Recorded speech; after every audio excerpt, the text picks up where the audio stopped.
as we enter college, you leave studies a little behind. I got into dance, I got into filmmaking, I was into a lot of things. What happened last year? You said you got 95, right? But since September, there was a layoff and I got a lot more workload. I started using AI for that. I am from Bangalore, what should I know about it? And then I printed around 50 pages of all this, which I would take with me to interviews and revise all of them. What is one mistake that you think you made, which you don't want to repeat or don't want any future aspirants to do? And what is the one good thing that you did, which you would think helped you quite a lot? One mistake I did. Hi guys, I'm very happy to have Manhar here with us. He is a Cracku student last year. I think he has taken the complete Cracku course. He converted IIM Lucknow, IIM Indore, IIM Calcutta. How could I forget? I wanted to say Calcutta first. Yes. And I think he converted MDA also. No, sir, FMS. FMS, great man. Okay. So he has basically a list of very nice converts, and I'm very happy to have him in our office today. I personally want to know more about him, like what he has studied, how has his journey been through his MBA. Okay, and we'll cover all of that and we'll see where it goes. Sure, okay. sir. So one thing I wanted to know is about your childhood, how you studied, how much you scored in your 10th, 12th. Okay, just an outlook. Sir, I wasn't a very studious kid during my school days, but I was always eager to solve problems. So since 8th and 9th, you get some actually good maths questions and everything. Those chapters where you develop fundamentals that come later in your life. So during that time, I started scoring well in my school, and we had this local coaching called Pathshala that actually motivated me to start studying for JEE. Because they had the tougher questions going there, and I like challenges since my childhood. So I got around 9.8 CGPA in 10th and then scored around 86% in 12th because I had this twisted mindset that I'll be giving JEE. So I am going to IIT either way. So the 12th percentage won't matter. So that thing backfired now as my profile is 988. Then I took a drop year, went to Kota, and after Kota I got a rank of around 2914 in JEE Advanced, and I went to IIT BHU and in electrical. From there, I also again, as we enter college, you leave studies a little behind. I got into dance, I got into filmmaking, I was into a lot of things. And I also served as the general secretary of my council in college in my final year. So I had a CGPA of 8.59. With all of these things, 8.59 is great, right? Yes. So yeah, I had some friends who used to push me to study, so that helped. During that time, only I understood that I want to be more on the management side of things. Even from my club experience, I understood that okay, I want to be in the management side, but there were not many management roles available in my BTech. So I prepared for SD and got into Oracle during my internship, and then I got a PPO in Oracle. So yeah, since 23, I've been working in Oracle. And then I gave CAT in 24. I took the Cracku course, but I only gave mocks, and I got around 95 percentile in that. DILR came back. But in 25, I went full in that, okay, this is the final time I'm trying for an Indian MBA because I have a 3 years of experience this year.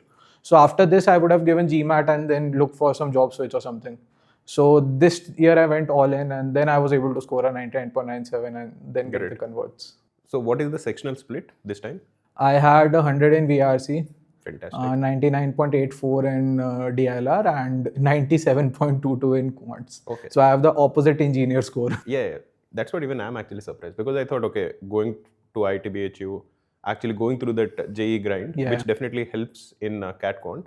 You have scored exceptionally well in verbal and LRDA, but Quant, it is a good score, but not like an exceptional score. Not the IITM score. Yeah. What happened last year? You said you got 95, right? So yeah. Last year I was going in just for a 30-30-30 split so that I get a 90 raw score, and according to 23 turnouts, that was a good for, I think, for a 99 percentile. But I got stuck in a DLR question. I did not have the practice of switching if you are stuck. And I wasted a lot of time on a single question. So I was able to salvage 19 out of it. So I got a 30, 19, 30. Okay. That got me to a 95. Okay. That's okay. So what exactly was the difference between last year and this year? This year, I focused a lot on my strategy. I understood that at least for VRC and DLR, I did not need to study a lot more. I just had to see which questions I was picking up and how I was attempting them. Like this year for VRC, one thing that I practiced a lot was option elimination. Good. Above all else. And the order I was reading the RCs in. DLR also shed selection helped me. In quant, I think I got in the ego trap that I'll solve this question. Then I left it half-baked that I'll look at it later. But this year's paper was such that no half-baked question I could come back to solve again. So during DashCats also I used to get around 40 marks in quants. So I guess I got out of energy by the end of the paper or something like that. But then I got a 22 raw score, which I thought was a bit less for me, but the rest of them covered. Very nice.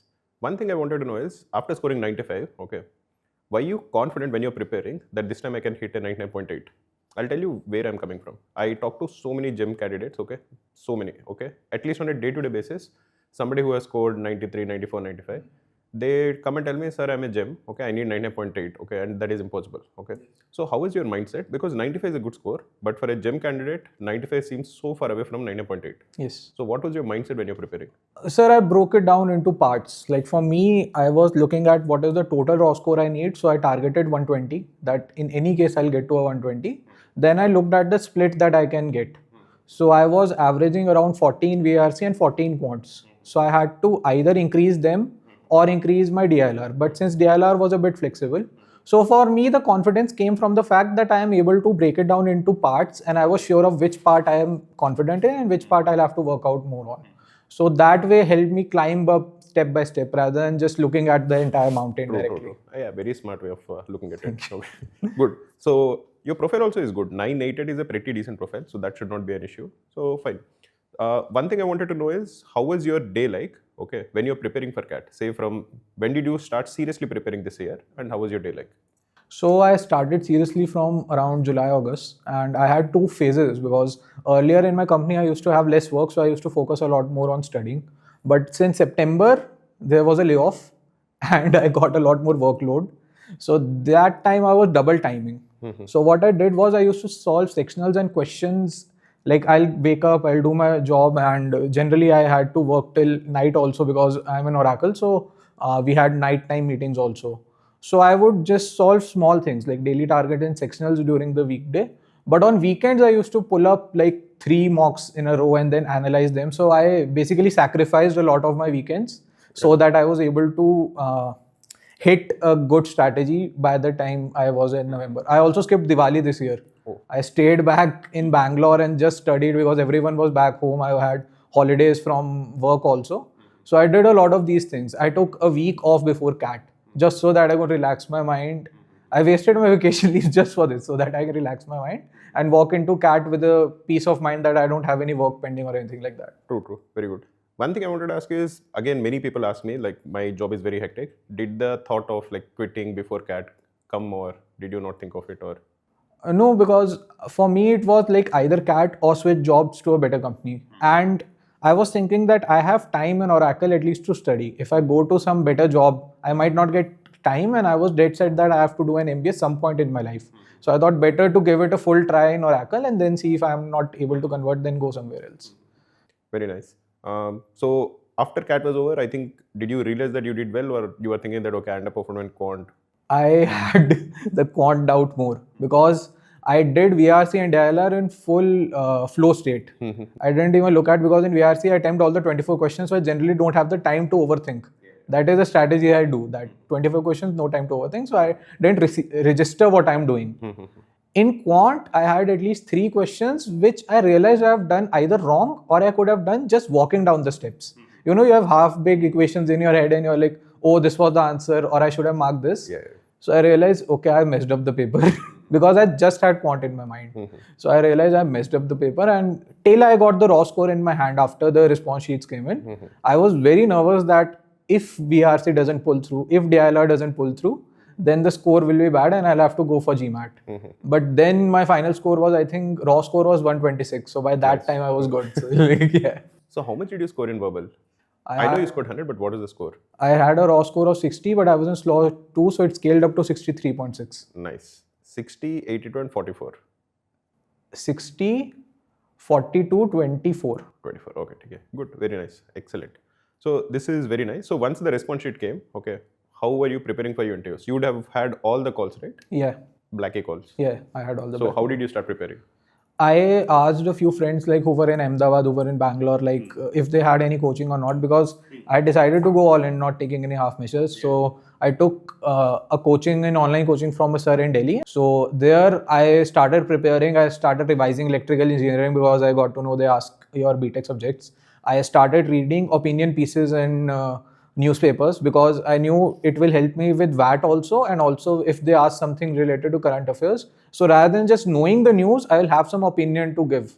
So that is why I started reading a lot of opinion pieces. For GK, I think I was good at GK, but I started using AI for that.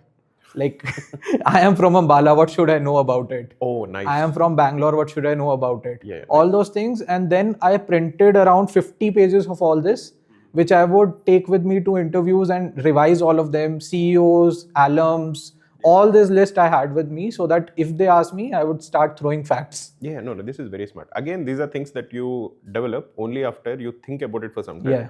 So this is smart. Again, this is basically something that I've never heard. I ask many people, how did you prepare for Yeah. interviews? But this is some original thinking, using AI for help. Very nice. So what was your first interview and how was the interview experience? I had my first interview of Lucknow on 2nd February. And it was pretty good because they asked me about my journey and then they started questioning me just on that. Like I said that I had a lot of heavy study during my drop year in Kota. So they asked, what did you do there? Then they asked me about my city, like how is the economy of Ambala? How is it different from the other cities around? Then they started asking practical questions regarding electrical engineering, that how are EV cars made?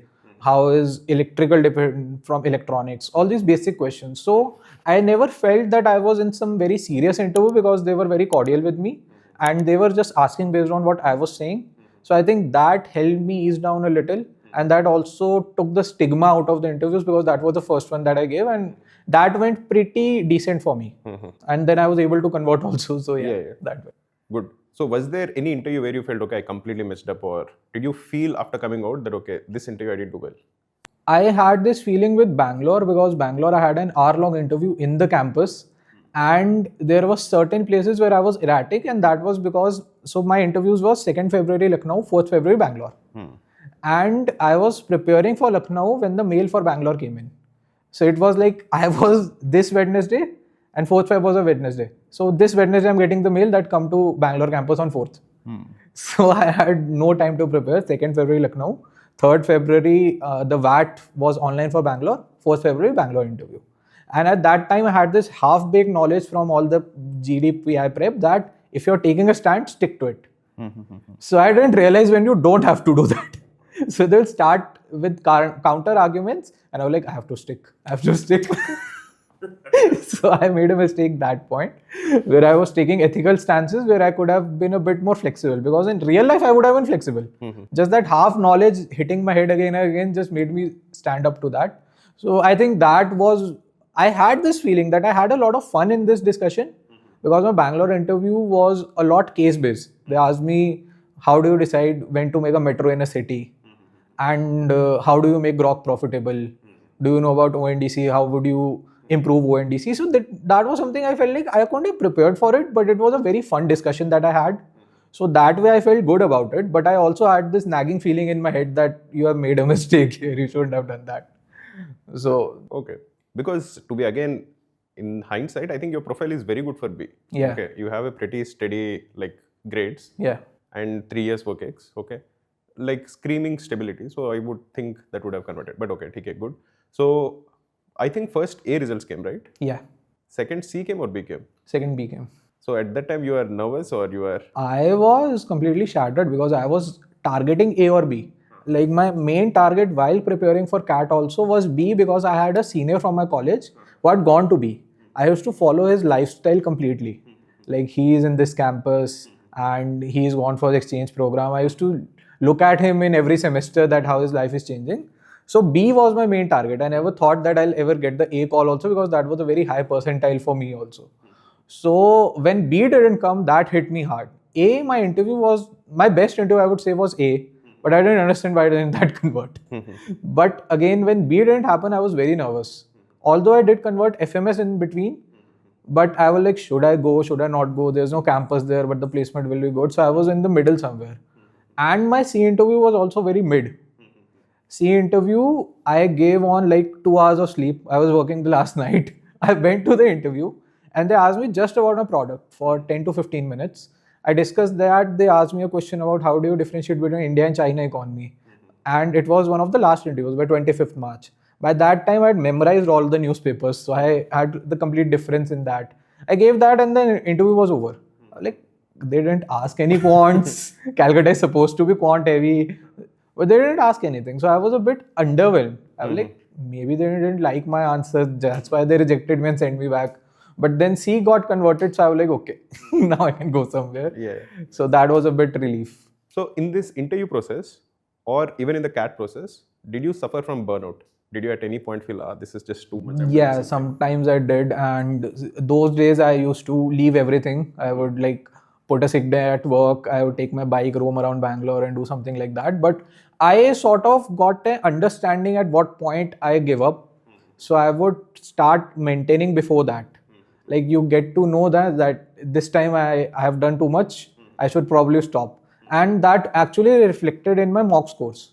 Because my mind was not that active and I would realize that I should have solved this question. Why didn't I do that? Like I haven't slept in 3 days. I need to sleep. So then that also helped me realize that before the CAT paper, I have to fix my routine. Yeah. And if you remember, there was that time where people were getting their slots, which were not the official slots. There were some unconfirmed slots. So I got the morning slot for that. And that motivated me to start waking up at 6 a.m. Good. And that helped me with the actual paper because I got the slot too. But I was up at 8 a.m. and completely active before the paper. So I think that helped me with that. How did you feel when you realized that you got slot 2? Were you happy or? I was a bit happy because the slot 1 I had gotten was 2 hours away from my place. Okay. So the travel logistics completely changed with slot 2. So, but the center was the same. It's still 2 hours. No, that was half an hour away. So that sort of luck played out well for me that I was comfortably able to reach the center at my time. Very nice. So one other thing is, before ending the interview, I wanted to know what are the things about Cracku that you liked, or what are the things of Cracku that you used quite a lot?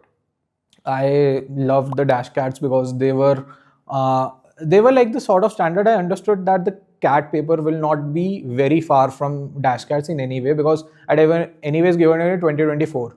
And the 2024 paper was easy. So I was like, if I'm scoring 110 in DashCATs, I'm easily going 120, 130. And also when I gave the past year papers, I was able to score around 150 in 24. Nice. That also helps that I knew the paper beforehand, but still I was able to score well. So I was like, yes. Apart from that, I think that the entire repository for someone working, if I can access any information at 3 a.m. at night, and I know that if I put a doubt here, I'll get an answer in 24 hours. That was great. The video solutions, especially in VRC, were very helpful because in VRC sometimes, if you're reading again and again the answer, even if it's a doubt comment, you don't understand. But once ma'am explains with the voice modulation, then you understand, okay, that's what they mean. I know. And in mocks, I think your live attempts were a game changer for me because sometimes I would like, why did I score so low? Then I look at your score. Like I scored just 5 less than sir, works for me. So that thing was very helpful for me. And also the entire UI of the page is very helpful. It's very intuitive. Wherever you want to go, you can reach there. I think that's very important from an online resource that I don't have to dig in for all the things. They are all present for me. So that helped a lot with Cracku. Very nice. So one last thing, which again I ask all the guys, is what is one mistake that you think you made, which you don't want to repeat or don't want any future aspirants to do? And what is the one good thing that you did, which you would think helped you quite a lot? One mistake I did, I think I ruined my physical health because I was doing work as well as this. So I gained a lot of weight, which I still am like I have to get back to fitness, but I am not getting time since all the admission rush and everything is going on. That, and also in the paper, I think don't get in ego traps. The quant that I had, don't get into that. But one good thing I did was I used sectionals for strategizing. I did not use them just as mocks. I used them for trying out different strategies. So if I have 20 sectionals, at least 10 of them went in trying random things. That, okay, once I'll solve all the DLR sets completely, 4 questions. Once I'll try to pick the easy questions out from all the sets and then solve them first and see which one I'm scoring better, which I'm more confident in. So trying different strategies on sectionals helped me understand which strategy is best for me. Okay, very nice.